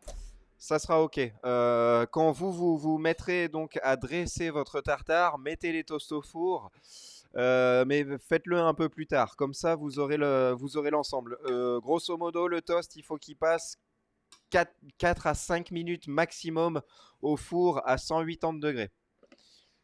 Donc là, je rajoute une demi-louche. Hop, un petit peu plus parce que j'ai eu l'œil mou sur la demi-louche. Là, pour le moment, je vous montre comment finir le risotto. Ne faites pas pareil que moi, ça vous le ferez vous une fois que vous aurez fini donc votre entrée. Donc une fois que vous aurez fini votre entrée, vous vous resservez un petit verre de vin parce que bon, patienter sans rien, c'est quand même pas très agréable. Vous faites l'étape que je suis en train de faire là. Donc c'est-à-dire qu'on rajoute un petit peu de bouillon. Ça permet de réhydrater le riz parce que vous avez vu déjà le temps qu'il a passé à côté, il s'est resolidifié. Il a pris une texture qui est très solide. Donc on va venir rajouter donc une demi-louche de bouillon, l'équivalent de 10 centilitres à peu près, pour réhydrater tout ça, vraiment là vous voyez, j'ai un riz du coup qui ne se tient plus. Il est redevenu comme s'il sortait de la cuisson. Et on va le remonter en température tout doucement.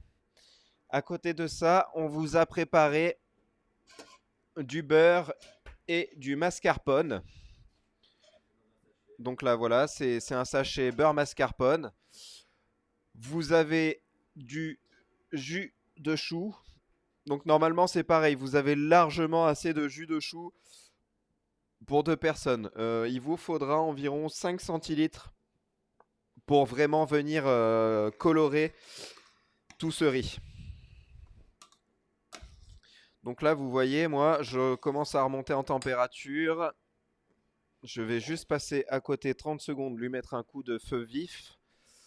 Parce que sur ma petite plaque de réchauffe, il va me manquer un petit peu de puissance.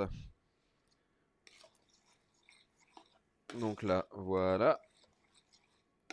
On va venir donc, tout en mélangeant bien, remonter la température du riz. On n'hésite pas à venir toucher si jamais vous avez le moindre doute.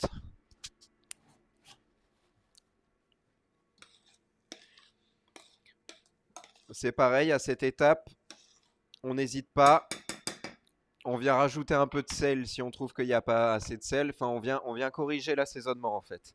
Donc là, moi personnellement, il me manque un petit peu de sel, donc je viens en rajouter. On continue. Là, mon riz est remonté à température. Vous voyez, je commence à avoir de la fumée, donc ça veut dire qu'on a dépassé les 70 degrés. C'est ce qu'il nous faut pour manger chaud. Donc là, je viens mettre mes 5 centilitres de jus de chou. Et là, vous allez voir instantanément, on va avoir une couleur rouge, enfin violet, pardon, très très intense. En même temps, je vais venir rajouter mon mascarpone et mon beurre. On va le laisser fondre très gentiment. Avec la chaleur, ça va se faire tout seul. Alors le chou, c'est pareil. C'est le même principe que l'oignon rouge que vous avez dans les pickles. Vous avez vu, l'oignon rouge est devenu presque rose, rose pétant. C'est tout à fait normal. C'est parce qu'il est dans un milieu acide.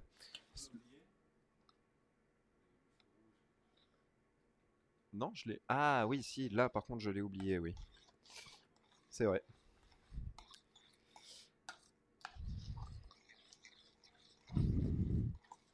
Donc là, vous voyez, on a vraiment une couleur violacée presque rose. Si vous voulez avoir quelque chose d'un tout petit peu plus rose, être un poil plus girly, n'hésitez pas à rajouter un petit jus de citron. Là, vous avez vu directement, là où j'ai mis le jus de citron, c'est devenu rose. Donc si c'est ce que vous souhaitez, n'hésitez pas à en rajouter un petit peu. Ça va venir rajouter un petit peu de peps, en fait, à votre couleur. Hop là. Donc là, on va le laisser gentiment sur le côté.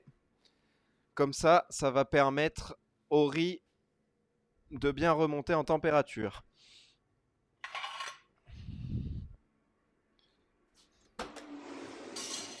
Donc là, moi, mes toasts sont prêts. Donc je vais pouvoir les retirer. Vous voyez, ils sont pas spécialement colorés, mais par contre, au toucher, ils sont bien croustillants. C'est ce qu'on souhaite avoir. Hop, donc là, voilà. On va faire chauffer notre assiette 10 petites secondes, histoire qu'elle remonte en température.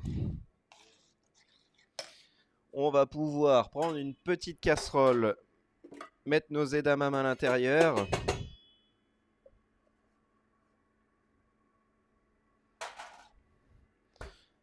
Rajouter un tout petit peu d'eau. C'est vraiment, vraiment pour les remonter en température très rapidement. Hop là. Rajouter un tout petit jus de citron. Alors, Miller, après, s'il y a quoi que ce soit, c'est des questions, etc., ils peuvent nous appeler s'ils doivent pour la, pour utiliser les autos, ils peuvent nous appeler. N'hésitez pas, hein, si jamais vous avez la moindre question ensuite, une fois que la session Zoom sera terminée, on reste disponible par téléphone, on sera tous les deux ensemble. On va quand même manger les plats et finir de ranger notre cuisine. Donc n'hésitez pas, si vous avez la moindre question, à nous appeler, à nous demander les moindres questions. N'hésitez pas vraiment, on est là pour ça aussi.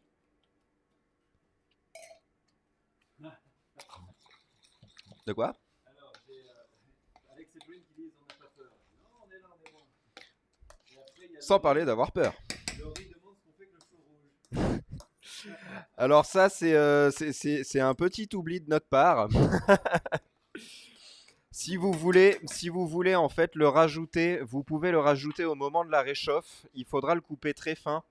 Alors moi, je j'ai pas de chou rouge là malheureusement, mais vous pourrez le couper très très fin et venir le faire sauter dans une poêle en fait très rapidement. Ça va vous permettre de rajouter un peu de croquant dans le riz. Vous pouvez parfaitement le faire, ça va très bien en plus, ça rajoute un peu de couleur, ça rajoute un peu de texture, c'est pas mal. Mais nous, j'avoue, on a un peu oublié de vous le montrer là pendant cette recette. C'est la recette de l'indiscipline.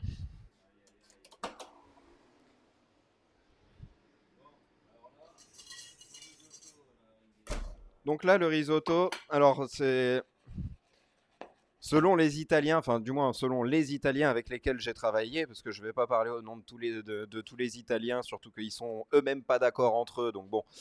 Mais la technique pour savoir si un risotto est bon et prêt à être envoyé, en fait, c'est de tout simplement faire ça, ce qu'on appelle mantiquer. Et en fait, il faut que le riz fasse une forme de vague, en fait, qui saute tout en restant compact, mais sans être solide, en restant liquide. En fait, c'est la texture entre être liquide et être solide. Et donc, une fois qu'on a ça,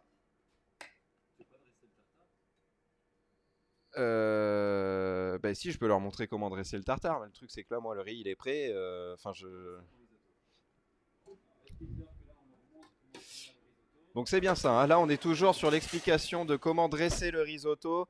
Vous, chez vous, une fois que ce sera fait, enfin que vous aurez mangé votre entrée, il ne vous restera plus que ça à faire. Donc là, vraiment, on vous montre une étape qui sera à faire qu'une seule fois que vous aurez mangé votre entrée. Alors, bien évidemment, au lieu de la laisser 10 secondes, j'ai laissé une minute. Du coup, elle est brûlante. Hop là. Et donc on va venir. Je te dis, j'ai mis les doigts dessus, j'ai cru que j'allais rester collé après quoi. Mais bon, au moins comme ça on mangera pas froid. Et donc on va venir, donc elle est au centre de l'assiette comme ça, et on va venir tapoter en fait en dessous l'assiette, et c'est ce qui va permettre d'étaler le risotto, de faire quelque chose d'assez rond. Hop.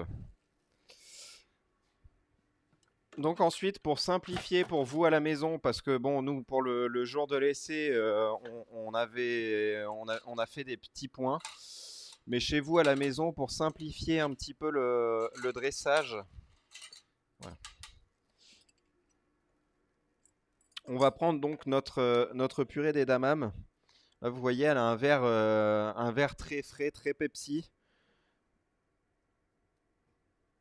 Hop, on va venir faire des petites quenelles comme ça. Vraiment toutes petites. Et en fait, vu qu'on sait qu'on a 4 Saint-Jacques.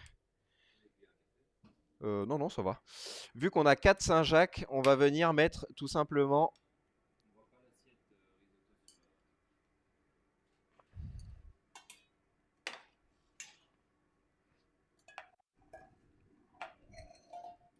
Non, toujours pas. Bon, ben, donc on va venir mettre nos 4 petites quenelles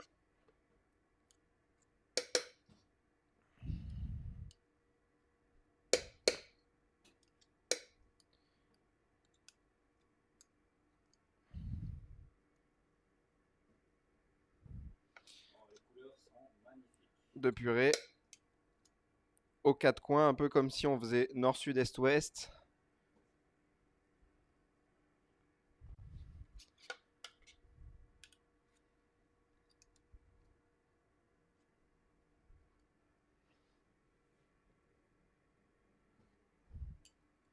Voilà, comme ça. Ensuite, on va venir prendre nos petits edamame dans notre casserole. J'ai simplement donc réchauffé avec de l'eau toute simple, sans, sans rajouter ni de sel, ni de rien du tout. Vraiment, vraiment juste à l'eau simple. Tout simplement parce qu'on a déjà beaucoup de goût dans tout ça. Et que ça serait dommage de dénaturer le plat pour, avec les edamame.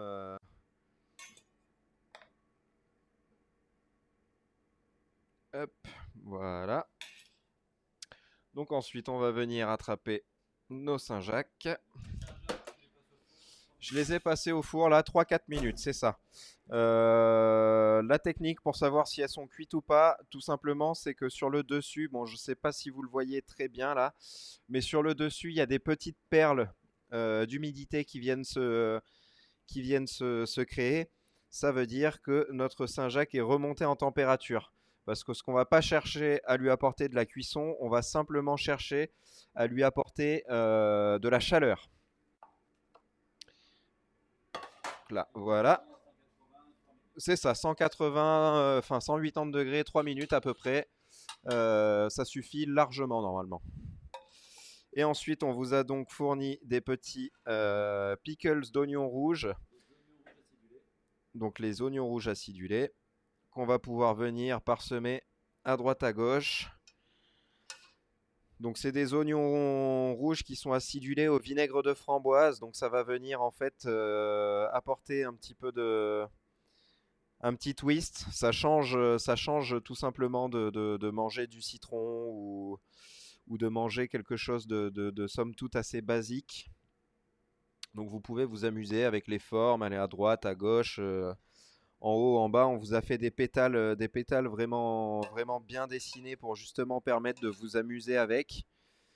Et donc ça permet vraiment de pouvoir en mettre, de pouvoir en mettre un peu partout. C'est quelque chose de très doux, donc ça permet en plus de pouvoir en mettre sans que ça pique la langue non plus.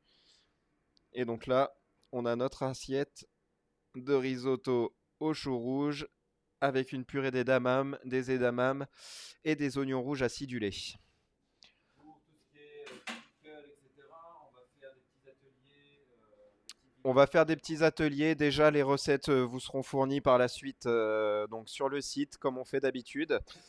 Et en plus de ça, on va faire des petites, voilà, des mini masterclass entre guillemets sur YouTube pour vous montrer un peu les techniques qu'on a utilisées pour faire ces pickles.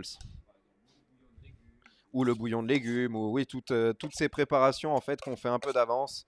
On va essayer de vous montrer, enfin de vous apporter un support pour pouvoir les faire à la maison si vous le souhaitez.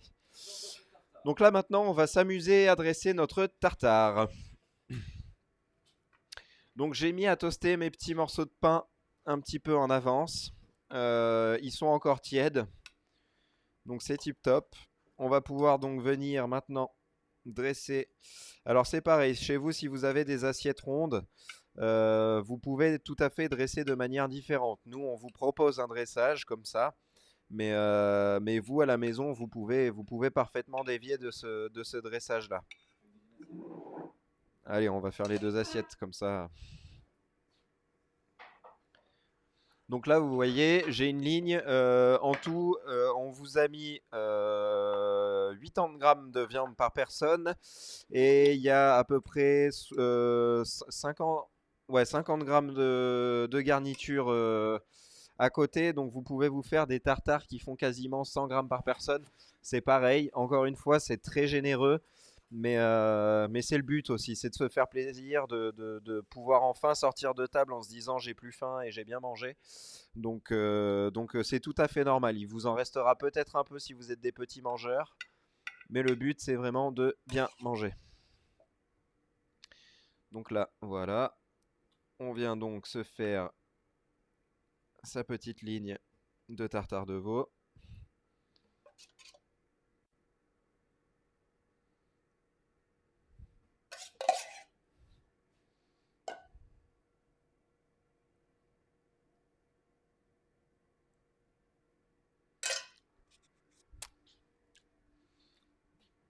Donc on va venir mettre sur le côté notre petite tartine.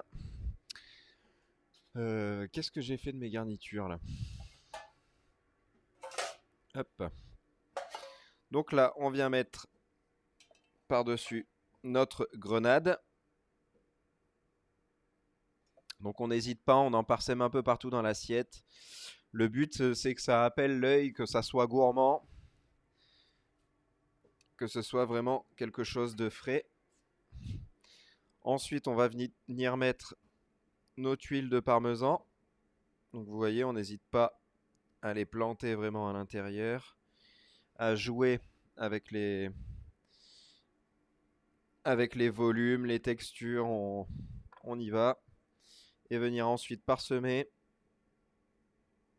de ces bêtes notre tartare.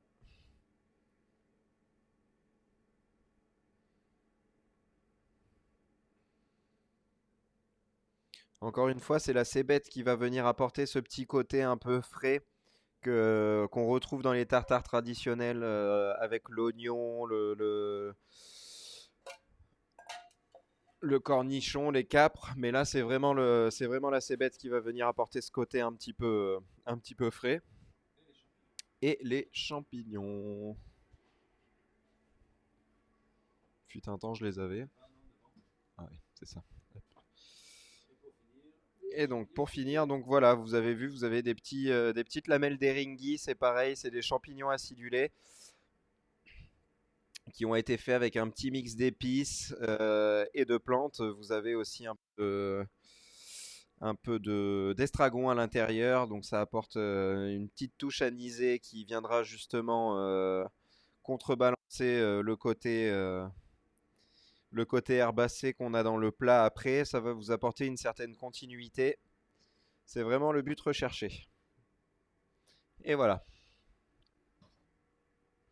Et donc là, vous voyez, on a donc notre assiette finale de tartare de veau avec la cébette, la tuile de parmesan, le toast, les pleurotes et le gingembre. Parfait. Le risotto, tu l'as fait aussi? Ok.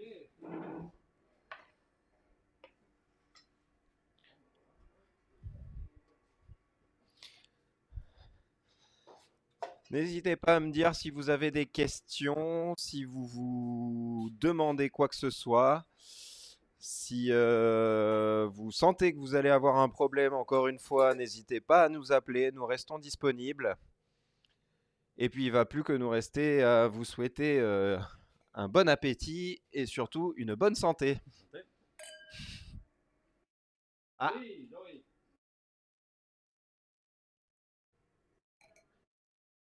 Joey, ça c'était pour les edamame. c'est pour la purée des damames, normalement.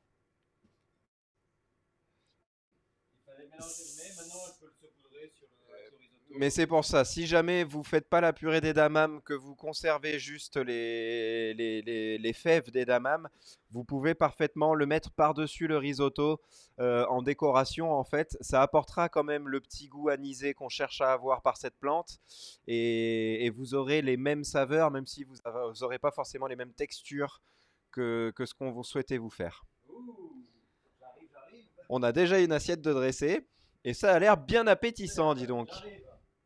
On my way. Ok, donc j'espère que vous avez passé un bon moment, surtout. Merci, j'ai vu qu'il y a de la bonne humeur, tout le monde a le sourire, c'était plaisir à voir. Donc il vous restera le risotto à finir.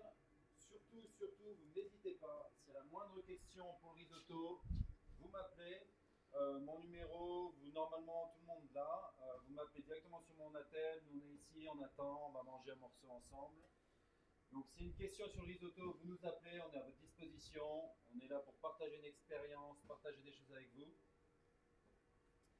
Donc, il ne vous reste plus qu'à manger votre tartare. Ensuite, vous finirez votre petit risotto et vous allez vous régaler. Et puis voilà, c'est un peu plus compliqué parce qu'on avait deux plats ce soir, mais on s'en est bien sorti. On en est encore au début. On essaie de nous améliorer. Laurie, quelque chose à dire? Oui. Alors, c'est ce que j'allais dire. Concernant le dessert, gardez le four allumé à 180 degrés et vous pourrez le cuire entre 6 et 8 minutes en fonction de la pointe de cuisson que vous aimez. Si vous aimez que le moelleux soit fondant, donc Ah c'est-à-dire qu'il ouais. coule, 6 minutes, ça sera top. Si jamais vous aimez qu'il soit un petit peu plus ferme, mais qu'il soit encore moelleux au centre, vous mettez 8 minutes et vous aurez un appoint de cuisson qui sera très bien aussi. De rien. Merci à vous. Merci de nous avoir suivis. Encore une fois, n'hésitez pas à nous appeler. N'hésitez pas à nous envoyer vos photos ou de publier vos photos, de taguer le BIS sur Instagram, sur Facebook. Ça nous fait plaisir. Et puis on espère vous retrouver une prochaine fois. Alex et Pauline, je sais que je vous vois le week-end prochain. Et puis, Laurie and Dog, thank you very much. Merci beaucoup. Et puis à bientôt. Bon appétit. Ciao. See you soon. Yep,